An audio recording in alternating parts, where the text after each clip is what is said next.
Hello, everybody, and thank you for tuning in to the Liberty Report.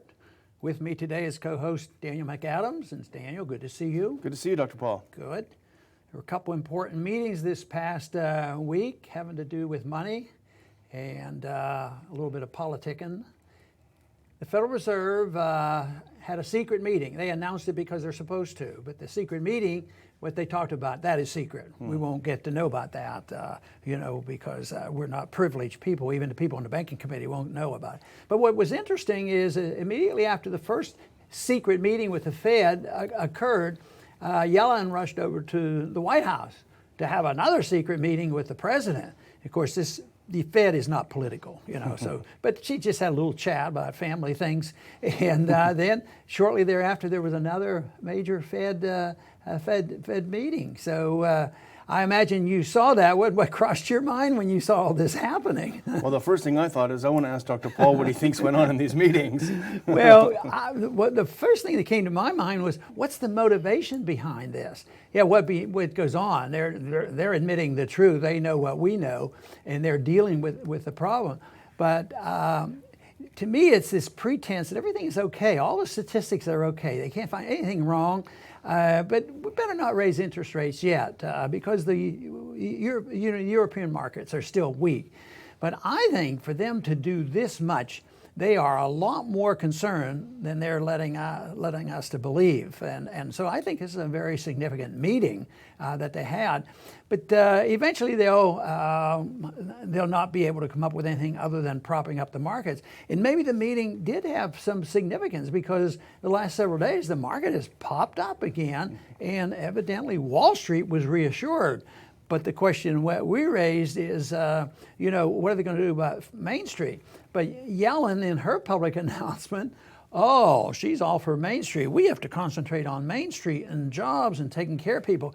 And I was kidding a little bit with you. I said, well, maybe the Fed has become populist too. Everybody has to talk about Main Street now and shy away from Wall Street. So there's a little bit of that going on. But quite frankly, they're not going to change their policy. I do not see how it's going to be any boost to Main Street because our problems are structural and they're not going to be temporarily helped by manipulating interest rates as it does for Wall Street. And our interest was really piqued by a piece on Zero Hedge this morning that outlined this sort of shift in Yellen's rhetoric toward, I guess you'd say, a more populist streak. But she said, we are focused on plentiful jobs and stable prices. Wow. We're for the common man, trying to dispel this idea that these are the banksters in secret meetings. I wonder if she ever considered free markets and sound money. That might be a good jobs program. I would like to get a chart up here because Hedge had a chart of the various things to sort of disprove this rosy scenario. Everything is going well for the country and they don't have to worry about things. But if we could take a look at that chart and show that these various things have been going down and not improving. So I don't know. Here we go. If we take a look at this is significant. He has nine things there and the direction of what's happening, and they ought to be concerned. They ought to be concerned about Main Street. They ought to be concerned about world economies and the dollar and everything else. But here we take a look at student loans skyrocketing, and right now Obama's setting the stage for allowing a declaration that they don't have to pay them off. I think 40% are not paying their loans off, and that's a big deal. I mean, that's another $1 trillion or so that's out there. And once they exempt 30 or 40 or 50%, why would the rest of them pay anything? Yeah. They're going to quit paying. But it's a wonderful employment economy right now. They're always claiming that unemployment. I think we wanted to keep that chart up for a little bit longer. The employment is actually down, they claim, but take a look at the people on food stamps. That is up. Has it done any good for the federal debt? It's still skyrocketing as usual. But, well, everything's being held together for Wall Street with the money printing. Look at the chart on money printing, straight up. And Obamacare hasn't solved the problem of quality care. The middle class hasn't done too well with that, and the poor haven't done too well, but the costs are skyrocketing. But here's the important figure on the labor participation force. So if you don't count a lot of people, you sort of fudge these figures and hide some of the real problems. Inequality in the economy, minorities are not gaining any, and we do know that minorities do quite well prior to the time we had minimum wage laws. And then medium income, that's down. So where's all this money going? They're printing this money, they're spending the money, and interest rates are low. No economic growth, medium income is down, and one consequence has been that even with essentially hardly any interest rate to pay on a mortgage, housing ownership is straight down.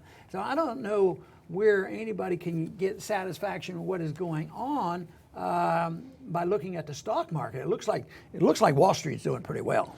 Well, I'm no financial expert. As a matter of fact, I'm less than a novice. But it doesn't take a genius to look at those two of those charts, juxtapose the money printing with median family income, and how can you look at those together and say that they're for Main Street and not Wall Street? Where's, as you said, where's the money going? There's tons more of it, but less of it's getting into the house of the Main Street people. Yeah, and usually they talk about the stock market and S&P, and one of the charts will have the S&P on there, but a lot of money goes into bonds, and when there's no interest, that means the price of the bond is very, very high. You're paying a lot to invest your money for no interest. So they're very, very expensive. So a lot of money went into bonds, propping up debt and propping up corporate debt, community debt, government debt, international debt.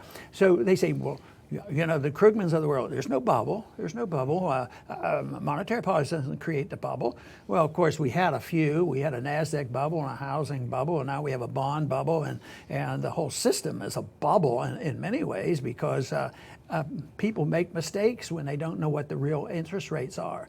So this getting the truth out is the big problem. But so far, the management by the Fed seems to accommodate, at least give enough reassurance on the very short run. I think the short run is getting shorter and shorter because it used to be that have shifts in policy and it would last for 4, 5, 6 years, then there'd be a correction. But right now I think it's very short. Things go down sharply and things pop up again. But I think the middle class, I think Main Street, they're not messing around with this. They've been stung so many times. So all that money doesn't benefit Main Street, especially since people don't feel comfortable about starting new businesses because of the system and the tax system and all these other problems we have. So the money has to go somewhere, and it goes into those individuals who are allowed to speculate on Wall Street, and there are still many making billions of dollars, and hedge funds. All these things seem to do well in a period where endless printing of money serves a special section of the economy. Well, thanks to Zero Hedge, we have a second chart, and I think that second chart demonstrates even more poignantly the real divide between Wall Street and Main Street. And yeah, let's see if we can take a look at that because now this is very, very clear. You see the line is moving upward. That is Wall Street, and I think that's measured by S&P. And then if you look at the blue line that comes over and the arrow pointing down, that's the labor participation rate. And that's down in the low 60s right now, but there's a tremendous change on that. So when the people leave the labor force, then they're not calculated as being unemployed. So it's not a healthy economy. That should be, if you had a healthy growing economy, that line would be what was occurring between 78 up until 99. The interesting thing about this chart, Daniel, is the fact that I work on the theory that our major economic changes occurred at the turn of the century when the NASDAQ bubble burst. And this one sort of points it out. Something dramatic happened in 99. And I think that's when the old-fashioned rules that the Keynesians were getting away with. You know, we can manage this economy. We raise interest rates when the economy looks like it's overheating, and we lower them when they need a little bit of stimulus, and it seems to work. But I think that's all over with. And I think that now they have no control. And that probably represents one of the reasons why they're sort of panicking behind the scenes. It would be fascinating if maybe the NSA will give us the recording of what they're talking about in there. But I'll bet they were very concerned about what's going on around the world and in the monetary system and what are they going to do. when things where we lose control, and I think that's what they're anticipating. And one of the things you mentioned before the show, and correct me if I'm wrong, but you point out 99 as the date when really the rules completely changed. But I also, if I'm not mistaken, you pointed out 1987 as sort of the beginning of that change, as a significant date where they started realizing they needed to start changing the rules. Yeah, the big financial event in my transition from only delivering babies to getting involved in speaking out on economic issues, of course, was 1971 with the severing of the dollar from gold, and believing that was going to lead us into an age of chaos. And it hasn't gone as fast as some of us believe, but it's there. The chaos is there. But the second one is 1987. I remember it very clearly because they talk about the one day, I think it was the 19th of October in 87, it went down 22%. That was the most in one day ever. Still is the history of it, and it went down over 500 points, and the stock market was only like in the 2,500 range, so it was a big percentage. But if you go back and look at the whole week or two in there, it went down 1,000 points, so it was a big deal. So they even had temporary closure of the markers. They were just really frightened by this. But the sad part of this is that the individual who came to the rescue, in the sense of how do we calm this down a bit, was our president, President Reagan. You say, well, why would you complain about that? He's calmed it down, and we have this President's Working Group on Financial Markets. They get together when there are problems, and they patch it up, and they keep things going. Well, they just make the bubble bigger. And the nickname for the President's Working Group on Financial Markets is the Plunge Protection Team. Mm-hmm. Who's it designed for? To protect the owner of their property and household owners who are going to lose their jobs and lose their houses. It's strictly to protect Wall Street and prop up Wall Street. And they've been pretty successful on this. But since it's topped out, back then it was in a couple thousand, it's gone up all the way to 18,000. But it's wavering up there, and they pumped a lot of money in here, and so this year is very maybe a telltale year on whether they'll be able to regenerate more falsehoods where people will be reassured.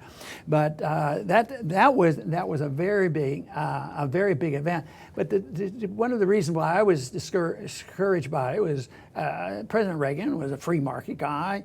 He probably didn't get so much in these decisions. He probably said, well, things are falling apart, you got to do something. So he signs the executive order. And they have a group of four key individuals. They are powerful when it comes to manipulating short-term economic conditions. The president of the Fed, the SEC chairman, the Commodity Futures Trading Commission is up there, as well as Treasury. The kingpin there is the Fed chairman. That's why the whole committee probably didn't go over to see Obama. Of course, that whole committee didn't attend the Fed meeting. Who knows, maybe they did, since it was totally secret.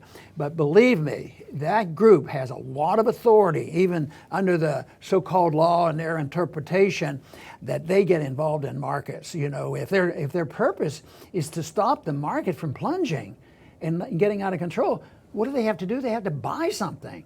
So the markets are out there anticipating, what's the government going to do? They're not anticipating economic factors and what about investments and these things. They anticipate, what's the Fed going to say? Even if they agree with the disastrous policy and things are going to end badly, on the short run, today, tomorrow, and the next day, if the Fed says something, if they say that, the market's going to go up. So they go in and they speculate and buy it, and maybe next week they'll want to sell off. Well, eventually, they'll lose total control. They don't have much control right now. So you have this financial working group, and I'm sure they're into the commodities business, the futures business, and they can buy and sell. Actually, they were authorized in the 1930s, where our Treasury could get involved in manipulating gold prices back then. That's where they used to play games, and we were even on a gold standard then that was suspended, of course, by FDR. But they are very, very powerful people, but eventually they're going to be very, very weak people, and they'll be totally discredited. I think central banking is in the transition of being discredited around the world. And of course, that's why we're seeing financial and political chaos in Europe, and you see the bankruptcies, and we're very much involved. I think the only thing that holds it together for us and them being Europe, and who's going to be bailed out, and the banks are in hock with sovereign debt and Greek things, but they seem to smooth that over, but we're very much involved.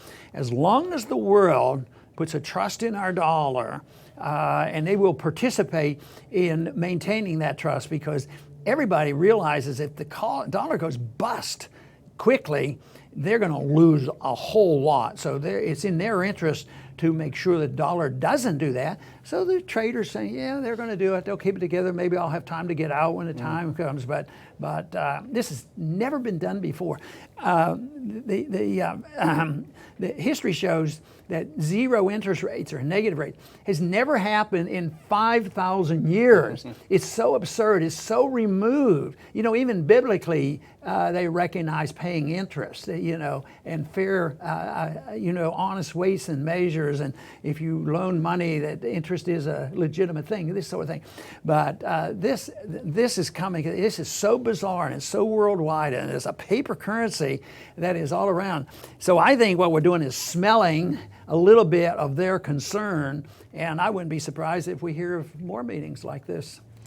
You know, we always like to look for the bright side, and so I found an area that I think you'll agree with Janet Yellen, and this was in the Zero Hedge article. I think it was quoting a Time magazine profile, but it said that Yellen admits that there are many things about the economy she just doesn't know, just doesn't understand. And she said the traditional relationship between job creation and inflation seems to have come apart.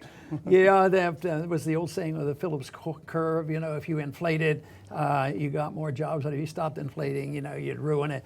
But and then finally, in the 70s, they found this term stagflation. Oh, you mean you can have a weak economy and prices still go up? Absolutely. Look at at the end stages, that's what happens. That's the Zimbabwe model. Prices are going up, but the economy keeps going down. And I think we're having a fair amount of that right now.